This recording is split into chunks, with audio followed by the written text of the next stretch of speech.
महाराष्ट्र राज्य विद्युत वितरण कंपनी के कई कार्य अनुबंध के आधार पर दिए गए हैं। वर्धा जिले के ठेकेदार मदन मोहन टावरी ने 2 माह से मजदूरों का भुगतान नहीं किया है। पीएफ फंड का भी भुगतान नहीं किया है। इस वजह से गुस्से में आए मजदूरों का परिवार भुखमरी का सामना कर रहा है। इसलिए पिछले 2 दिनों से महाराष्ट्र बहुमूल्य बीज कतराड़ी कामगार संगठन की ओर से कामगारों के वेतन के तत्काल भुगतान की मांग को लेकर काम बंद आंदोलन शुरू किया गया।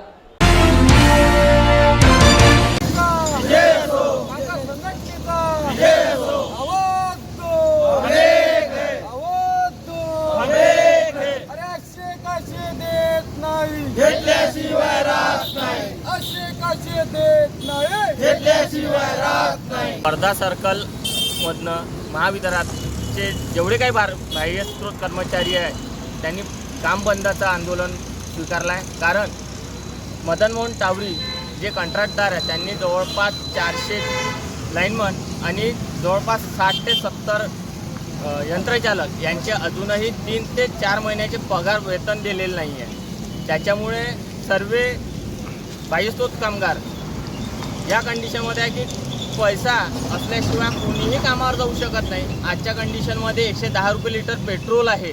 कामावर जाताना रोजचं 100 रुपयाचा जरी पेट्रोल टाकतो म्हटलं तरी महिन्याचे 3000 रुपये आमचे पेट्रोलमध्ये जातात। ते कुठून आणायचे हा प्रश्न येतो आहे।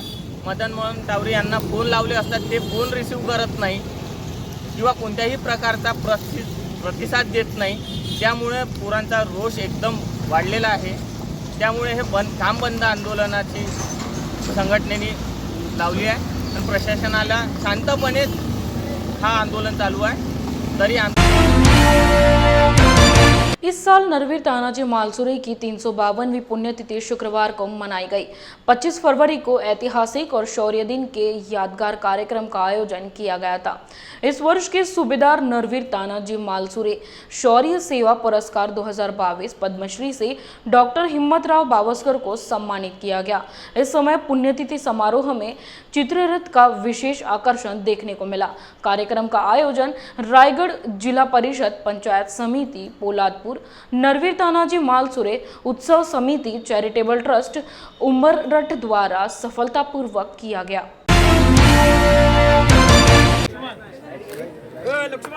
प्रमुख गणेश पाटील आमच्या पोलादपूर तालुक्यामध्ये कधी अग्नी जय भवानी त्यांचे मार्गदर्शक रामदास कळबे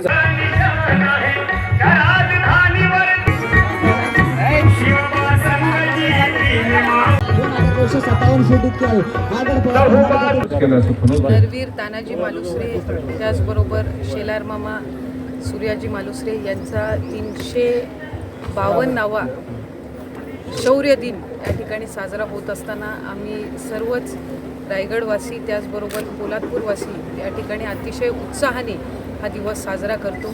खरं तर पुण्यतिथीचा दिवस असला तरी शौर्य दिन म्हणून हा दिवस साजरा केला जात असल्यामुळे छत्रपती शिवरायांच्या एकंदर जितक्या त्या ठिकाणी लढत झाल्या त्याच्यामधली सर्वात महत्त्वाची लढत म्हणजे सिंहगडावरची लढत होती आणि त्यामध्ये नरवीर तानाजी मालुसरे शेलार मामा असतील सूर्याजी मालुसरे असतील आणि मावळे असतील यांनी त्या ठिकाणी त्यांच्या शौर्य हे दाखवून जे सिंहगड सर केला आणि म्हणूनच हा दिवस हा शौर्य दिन म्हणून साजरा केला जातो गेल्या अनेक वर्षांपासून। इथली ग्रामस्थ मंडळी असतील इथली समिती असेल हे गेल्या अनेक वर्षांपासून हा दिवस साजरा करत असताना 2 वर्षापूर्वी राज्याचे लोकप्रिय मुख्यमंत्री उद्धवजी ठाकरे साहेब आणि सर्व मंत्रिमंडळातील वरिष्ठ मंत्री महोदय त्या कार्यक्रमाला सुद्धा उपस्थित राहिले होते। या परिसर संपूर्ण विकसित करण्याच्या दृष्टिकोनातून महाविकास आघाडीचं सरकार हे कटिबद्ध आहे आणि त्याच्यामुळेच पुढच्या कालावधीमध्ये स्मारक असेल याच्या लगतचा सर्व परिसर असेल यासाठी राज्याच्या पर्यटन विभाग आणि इतर विविध विभागांच्या अंतर्गत ज्या योजना आहेत त्यातून भरीव तरतूद या परिसराचा विकास करण्यासाठी केली जात आहे। त्यामुळे आज हा दिवस साजरा करत असताना आम्हाला सगळ्यांनाच खऱ्या अर्थानं ऊर्जा मिळते आणि ही ऊर्जा अशीच पिढ्यानपिढ्या टिकून राहो इतकीच प्रार्थना आम्ही या दिवसाच्या निमित्ताने करत असतो। आज म्हणजे आम्ही दरवर्षीच करतो। ह्यावेळेला 352वा शौर्य दिन आणि हा स्मृती दिनाचा कार्यक्रम या ठिकाणी संपन्न होतोय। रायगड जिल्हा परिषद आमची उमरड ग्रामपंचायत, पोलादपूर पंचायत समिती आणि इथले सर्व कार्यकर्ते, पदाधिकारी आणि आम्ही महाराष्ट्र सरकार की आज आम्ही या ठिकाणी आमचं तर कर्तव्य आहे दरवर्षी तर येणं. कारण आम्ही मगाशी सांगितलं आपल्याला, जसे आमच्या संत मंडळींची पंढरपूर आळंदीची वारी असते तशी आमची रायगड आणि इथल्या उमरडची वारी आहे. जे आम्ही शिवभक्त आहोत ते आम्ही शक्यतो हा कार्यक्रम चुकवत नाही आहे. कारण ज्याने आधी लगीन कोंढाण्याचं आणि मग रायबाचं असा आपल्या रक्ताने अमर इतिहास लिहिला गेला. ज्या वेळेला शिवाजी महाराजांचं नाव पुसलं जाऊ शकत नाही, त्याच धर्तीवरती तानाजी मालुसरेंचे नाव पुसलं जाऊ शकणार नाही आहे. असं शौर्य त्यांनी केलेले तो आजचा हा दिवस. आणि आज इथं विविध कार्यक्रमाने हा कार्यक्रम इथं संपन्न होतो आहे. अजून संध्याकाळपर्यंत हे कार्यक्रम चालू राहणार आहेत. मान्यवर आलेले आहेत. आमच्या तानाजी मालुसरेंचे 13वे वंशज शीतलताई मालुसरे आणि आमचा रायबा ह्या आमच्या समेत आहेत. त्यानंतर जे आमचे पद्मश्री डॉक्टर बावस्कर यांना जो पद्मश्री किताब मिळाला केंद्राचा, तर त्यांचाही आता इथं सत्कार समारंभ केला. आणि ते यावेळेला 5 कोटीचा निधी त्यांनी दिला. त्यातला 1.5 कोटीचा निधी 30% वर्गही झालेला आहे. आता आम्ही सगळे मंडळी बसून त्याचं नियोजन करतो आहे की इथल्या तानाजी मालुसरेंच्या समाधीच्या आणि या परिसराचं सुशोभीकरण असा त्याचा उल्लेख आहे. आणि त्यावेळेला आम्ही ती मागणी केलेली ती यावेळेला पूर्ण झालेली आहे. पुढे असणारा आमचा धबधबा, मोठा धबधबा आहे, त्याचंही आम्ही सौंदर्यीकरण करतो आहे की जेणेकरून पावसाळ्यामध्ये येणारे धबधबा प्रेमी आहेत त्यांनी इथं येऊन थक्क व्हायला पाहिजे. तर अशा प्रकारचं काम, झुलत्या पुलाचं काम, सूर्याजी मालुसरे यांच्या समाधीला 2.25 कोटी आहेत, झुलत्या पुलाला 2 कोटी 80 लाख आहेत. तर अशा या सगळ्या बाबी आम्ही त्या आणलेल्या आहेत, त्या आम्ही पूर्ण करतो आहे. आणि पुढच्या वेळेला ह्याच्यापेक्षा आणखीन जास्त लोक इथं येतील आणि इथं नतमस्तक होतील. व्हावं हे माझं आव्हान आहे. कारण आम्ही एवढंच पाहतो आहे, आम्हाला याच्या पलीकडे दुसरं काही नको. शिवभक्तांनी येऊन इथं नतमस्तक व्हावं तानाजी मालुसरे आणि शेलार मामाच्या समाधीला, एवढीच आमची विनंती. जय हिंद, जय महाराष्ट्र. सर, आज नरवीर तानाजी मालुसरे यांच्या पुण्यतिथीनिमित्त विविध कार्यक्रम राबवले होते. कशा पद्धतीचं आयोजन आपण केलं होतं? नरवीर तानाजी मालुसरे यांची 352वी पुण्यतिथी आणि शौर्य दिन आपण गेल्या 24 आणि 25 तारीख या 2 दिवस आपण साजरा करत आहोत. ह्या विविध वेगवेगळ्या कार्यक्रमाचं नियोजन असतं. इथे नरवीर तानाजी मालुसरे इथे पहिले आखाडे असायचे. इथे कुस्तीचे आखाडे, मर्दानी खेळाचे आखाडे असायचे. त्यामुळे आम्ही कबड्डीचे सामने कालपासून इथे झाले. आज त्याची फायनल आहे. आपण वेगवेगळ्या शस्त्रास्त्राचं प्रात्यक्षिकं इथे साजरा करतो. मर्दानी खेळाचे प्रात्यक्षिकं असतात, पोवाडे असतात. चित्ररथाच्या माध्यमातून नरवीर तानाजी मालुसरे आणि पोलादपूर तालुक्यातली संपूर्ण ऐतिहासिक तसेच पर्यटन स्थळं लोकांना दिसण्यासाठी आपण वेगवेगळ्या चित्ररथ, जसे दिल्लीला 26 जानेवारीला चित्ररथ होते, तसे आपण प्रत्येक शाळांच्या माध्यमातून आपण चित्ररथ करून ह्या संपूर्ण तालुक्याची आणि आपली संतांची परंपरा इथे आपण साकार करतो. तसेच कृषीचे कार्यक्रम, महिला बचत गट, अशा वेगवेगळ्या सर्व स्तरावरील ह्याला आपण वाव देतो ह्या कार्यक्रमाच्या माध्यमातून. ह्या कार्यक्रमाला पालकमंत्री आमदार आदिताई तटकरे पण येऊन गेल्या, सन्माननीय आमदार भरतशेठ गोगावले, जिल्हाध्यक्षा योगिता पारदी आणि इतर अनेक मान्यवर ह्या कार्यक्रमाला भेट देऊन गेले. असे 2 दिवस भरगच्च असा ह्या पुण्यतिथीचा कार्यक्रम आपण इथे आयोजित करतो. कई साल से बंद पड़ी कोल्हापुर राजश्री शाहू मिल की जगह अब अंतर्राष्ट्रीय छत्रपति शाहू महाराज स्मारक बनाने का फैसला महाविकास आघाड़ी शासन ने लिया है। इस निर्णय का स्वागत करते हुए कोल्हापुर शाहू मिल चौक यहां विविध सामाजिक संगठनें इकट्ठा कर मिठाई बांटकर आनंद व्यक्त किया गया। शाहू महाराज जय, रयतेचे राजे छत्रपती शाहू महाराज की जय।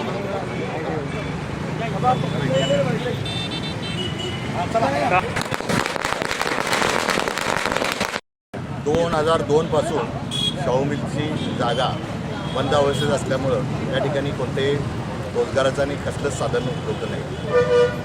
गेल्या 20 वर्ष या ठिकाणी शाहू मिल बंद असल्यामुळं आणि तत्कालीन गव्हर्नमेंटनं ही जागा न विकता या जागेवर शाहू मिलच्या जागेवर शाहू महाराजांचं स्मारक करण्याचं ठरवलं होतं. परंतु गेल्या 15 वर्षाच्या कालखंडात या ठिकाणी 1 इंचाचाही प्रगती झाली नाही. म्हणून गेल्या रविवारी कोल्हापुरातील सर्व पक्षीय नागरिक आम्ही एकत्र येऊन, सामाजिक संघटनांचे कार्यकर्ते वगैरे सगळे एकत्र येऊन आम्ही या ठिकाणी गेल्या रविवारी धरणे आंदोलन केलं होतं. या धरणे आंदोलनाला अतिशय चांगला प्रतिसाद मिळाला आणि या धरणे आंदोलनाची दखल घेऊनच कोल्हापुराचे पालकमंत्री माननीय सतेज पाटील, ग्रामविकास मंत्री हसन मुश्रीफ साहेब तसेच वस्त्रोद्योग राज्यमंत्री यड्रावकर साहेब यांनी कालच म्हणजे गुरुवारी मंत्रालयात शाहू मिलच्या विकास प्रश्नावर बैठक घेतली आणि अतिशय एक महत्त्वाचा ऐतिहासिक निर्णय त्या ठिकाणी झाला. त्यांनी वस्त्रोद्योग महामंडळाची ही जमीन जी आहे ती राज्य शासनाकडे हस्तांतरित करण्याचा निर्णय घेतला आहे आणि त्याबद्दल वस्त्रोद्योग मंडळाला त्यांचा मोबदला द्यायचं ठरवलं आहे. म्हणजे ही आम्ही जी गेल्या रविवारी जी भूमिका घेतली त्याला एक मोठं यश असं मिळालं आहे असं आम्हाला वाटतं आणि भविष्यकाळाचं शासनानं या ठिकाणी लक्ष घालावं आणि आमच्या या आंदोलनाची शासनानं दखल घेतली त्याबद्दल त्या तिन्ही मंत्र्यांचं मी मनपूर्वक अभिनंदन करतो. आज देश के जैसे हालात है, इस हालातों को ध्यान में रखते हुए डॉक्टर बाबा साहेब आम्बेडकर द्वारा लिखित देश का संविधान अत्यावश्यक आवश्यक है। यह बात भारतीय बौद्ध महासभा के अध्यक्ष राजरत्न आम्बेडकर ने वाशिम में एक संवाददाता सम्मेलन में कही।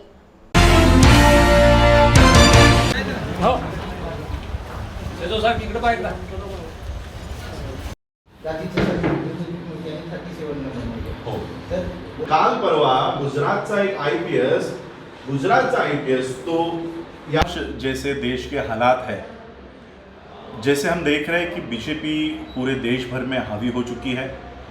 जिस राज्य में बीजेपी की सत्ता नहीं है, जैसे तेलंगाना हो या दिल्ली हो या महाराष्ट्र हो, वहाँ पर वो अपने विचारों के लोगों के हाथों में सत्ता उनकी है। तो पूरा देश कहीं ना कहीं ये ब्राह्मणवाद से ग्रस्त हो रहा है, हो चुका है। और इन हालातों में आज इस देश को अगर कोई बचा सकता है, क्योंकि बीजेपी को पूरा बहुमत दिलाने के पीछे कहीं ना कहीं कांग्रेस का हाथ जरूर है। आज बीजेपी सत्ता में आने के बाद जो कोई कानून बना रही है, ये किसी ना किसी दिन कांग्रेस ने बनाए हुए कानून थे या कांग्रेस ने प्रस्तुत किए हुए बिल थे, जो आज बीजेपी पूरे देश भर में लागू कर रही है। इसका ये मतलब है कि कांग्रेस और बीजेपी कोई अलग अलग पार्टियां नहीं है, ये एक ही विचारधारा की दो अलग अलग शक्लें हैं। और इसलिए इस देश को अगर कोई बचा सकता है तो वो केवल डॉक्टर बाबा साहब अम्बेडकर जी द्वारा घोषित किया हुआ 30 सितंबर 1956 को जो बाबा साहब ने शेड्यूल कास्ट फेडरेशन को बर्खास्त करके रिपब्लिकन पार्टी ऑफ इंडिया की संकल्पना रखी, विचार रखे और इस पार्टी का निर्माण किया, उस विचार के ऊपर आधारित आरपीआई ही इस देश को बचा सकता है, जो इस देश को धर्मनिरपेक्ष बनाए और सभी धर्म के लोगों की हक और अधिकार की मांग करे, बात करे। वही आरपीआई आज इस देश को बचा सकता है। वरना अन्य राज्यों के जो लोग हैं, जैसे उदाहरण के तौर पर तेलंगाना में बीजेपी की सरकार नहीं है, तेलंगाना में कांग्रेस की सरकार नहीं है, फिर भी चंद्रशेखर राव वहां के सीएम संविधान बदलने की मांग करते हैं। तो देखिए किस तरह से काम चल रहा है।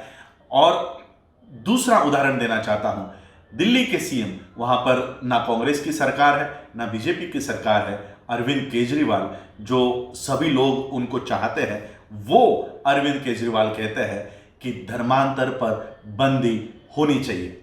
यानी ये दोनों भी, जहां पर बीजेपी कांग्रेस नहीं है, आपको लगता है कि ये कांग्रेस बीजेपी नहीं है, लेकिन वो मांग वही कर रहे हैं जो मांग बीजेपी करती है, जो मांग कांग्रेस करती है। और इसलिए ये जो अलग अलग शक्लें बनाकर आरएसएस ने अपनी पार्टियां उतारी है, इन लोगों को अगर कोई छेद दे सकता है, मात दे। जय मीडिया न्यूज में यहाँ लेते एक छोटा सा ब्रेक। क्या हुआ बहू? माँ, पाइल्स की बहुत तकलीफ हो रही है। तो तुम गुदरोग सर्जन के पास क्यों नहीं गई? देखो, जैसे हार्ट के लिए हार्ट स्पेशलिस्ट, ब्रेन के लिए ब्रेन स्पेशलिस्ट, तो पाइल्स के लिए पाइल स्पेशलिस्ट क्यों नहीं? स्त्री हो या पुरुष, टॉयलेट में तकलीफ केवल पाइल्स ही नहीं, और भी कई प्रकार के गुदरोग तथा कैंसर भी हो सकता है। इसीलिए इसकी प्रत्यक्ष जांच जरूरी है। ठीक है माँ, पर जांच के लिए हम जाएंगे कहाँ? वही काले आयुर्वेदिक पाइल्स हॉस्पिटल में। लेकिन माँ, प्रेगनेंसी में पाइल्स की दवाइयाँ। प्रेगनेंसी में आयुर्वेदिक दवाइयाँ सुरक्षित होती है। जनहित में जारी काले आयुर्वेदिक पाइल्स हॉस्पिटल, औषधि चिकित्सा तथा सर्जरी ट्रीटमेंट उपलब्ध। हमारा पता उमरेड रोड, दिघौरी बस स्टॉप के पास, नागपुर। अधिक जानकारी के लिए वेबसाइट पर जाएं kalepailshospital.com। ब्रेक के बाद आपका स्वागत है। राष्ट्रवादी कांग्रेस पार्टी महाराष्ट्र कैबिनेट मंत्री नवाब मलिक पर हुई ईडी द्वारा कार्रवाई को लेकर निषेध आंदोलन महाविकास आघाड़ी के तरफ से वसई वेस्ट में आयोजित किया गया। इस आयोजन का नेतृत्व करने वाले वसई विरार शहर जिलाध्यक्ष Rashtrawadi Congress party Rajaram Malik, National Congress party Vasai Virar शहर जिलाध्यक्ष ओनिल अल्मेडा सहित अन्य सैकड़ों की तादाद में कार्यकर्ता पदाधिकारी उपस्थित थे।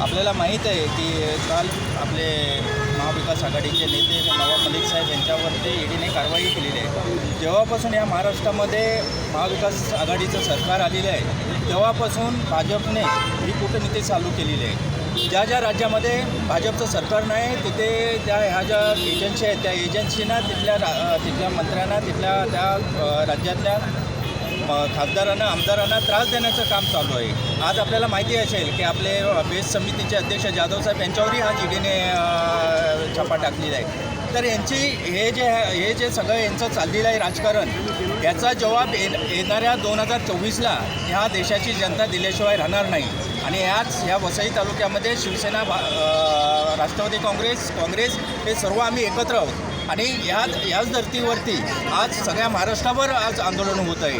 आम्ही त्यांना इशारा देऊ इच्छितो की असे जरी तुम्ही छापे टाकलेत, असे जरी तुम्ही त्रास देण्याचा प्रयत्न केला तरी महाविकास आघाडी खंबीरपणे उभी आहे आणि याला घाबरणार नाही। ज्या त्यांच्या ॲथॉरिटीज आहे, ईडी असेल, CBI असेल, यांना कॉन्ट्रॅक्ट दिलेला आहे, वेट बिगार म्हणून त्याचा वापर केला जातो आणि केंद्रातील मोदी सरकारच्या विरोधात जर कोणी बोलत असेल तर त्याच्या मागे ससेमिरा लावला जातो।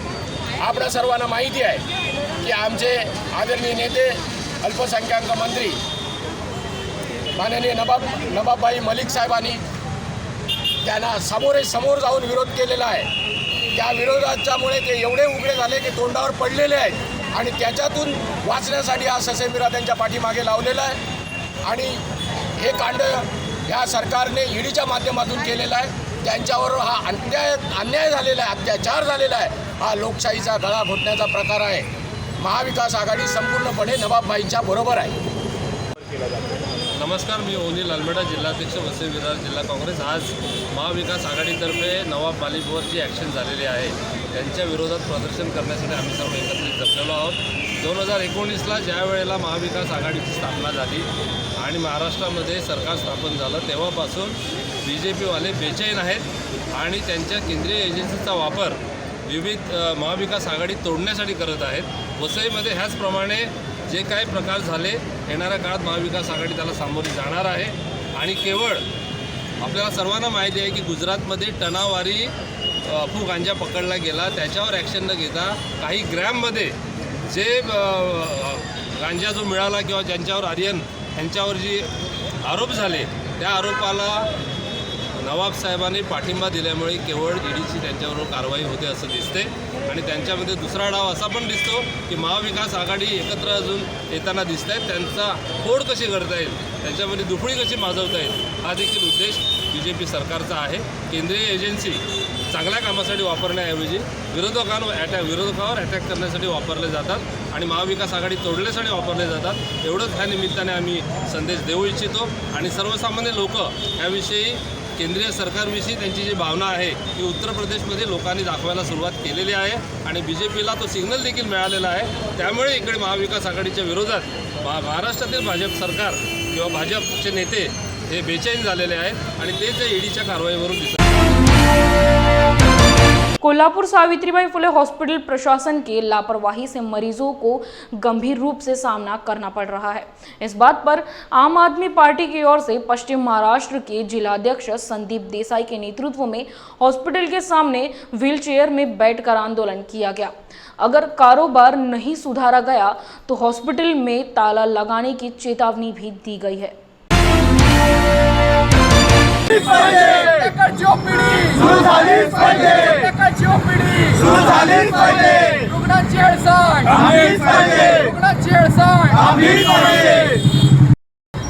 गेले काही महिन्यापासून कोल्हापूर महानगरपालिकेच्या अंतर्गत असणारा सावित्रीबाई फुले हॉस्पिटल अतिशय खराब स्थितीमध्ये चालला आहे आणि एक महिना रुग्णांना ऑपरेशनसाठी थांबावं लागतं आहे।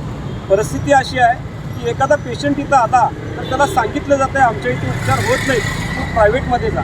अशा पद्धतीनं आपली जबाबदारी झटकायचा जो काही प्रयत्न होतो आहे त्या प्रयत्नाला हाणून पाडण्यासाठी आज आम्ही इथं आंदोलन करत आहोत। साधारणपणे पूर्ण वेळ डॉक्टर असला पाहिजे, OPD संध्याकाळची सुरू असली पाहिजे, शस्त्रक्रिया विभाग जो आहे तो पूर्ण क्षमतेनं चालायला पाहिजे आणि या सगळ्या गोष्टींच्या अनुषंगाने आज महापालिकेला आम्हाला दाखवून द्यायचं आहे की आरोग्य व्यवस्था मोडकळीस आली।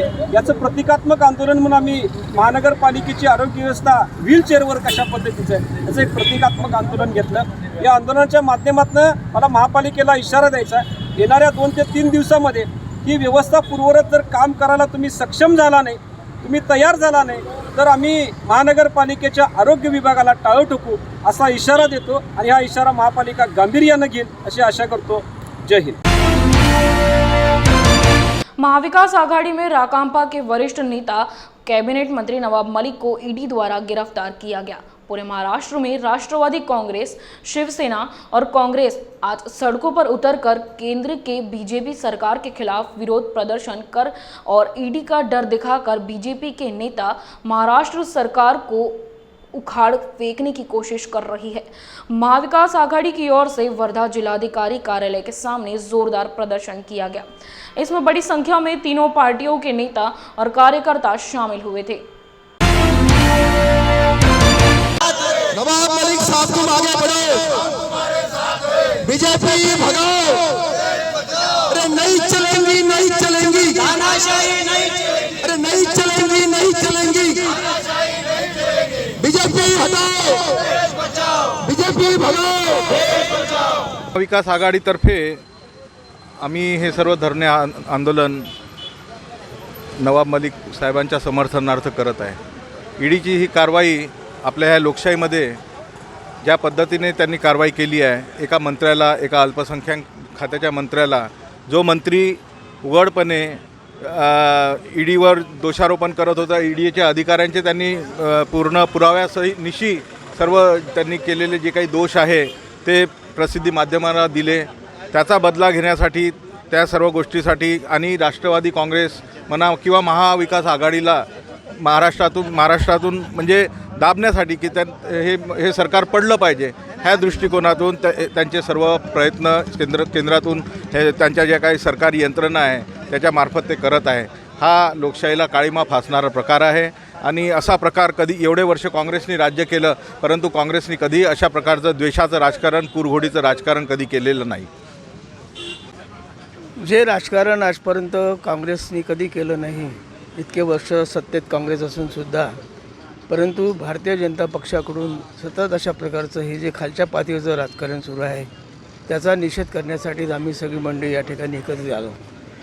नवाब मलिक यांना कोणत्याही प्रकारची नोटीस न देता केवळ त्यांच्या घरी जाऊन ज्या पद्धतीनं त्यांना ईडीच्या कार्यालयात नेण्यात आलं, त्यांच्या तिथे घेतल्यावर सह्या घेण्यात आल्या, अशा प्रकारचे एक खालच्या पातळीवरचं पॉलिटिक्स राजकारण या भाजपने सुरू केलं आहे आणि केंद्रीय यंत्रणेचा, मग CBI असो की ईडी असो, यांचा वापर अशा पद्धतीनं करून एक वातावरण भयानक म्हणजे घाबरवण्याचं वातावरण निर्माण करण्याचं काम भारतीय जनता पक्षाने केलं आहे। त्याचा आम्ही या ठिकाणी निषेध करतो, म्हणूनच आम्ही सगळी मंडळी या ठिकाणी एकत्र आलो।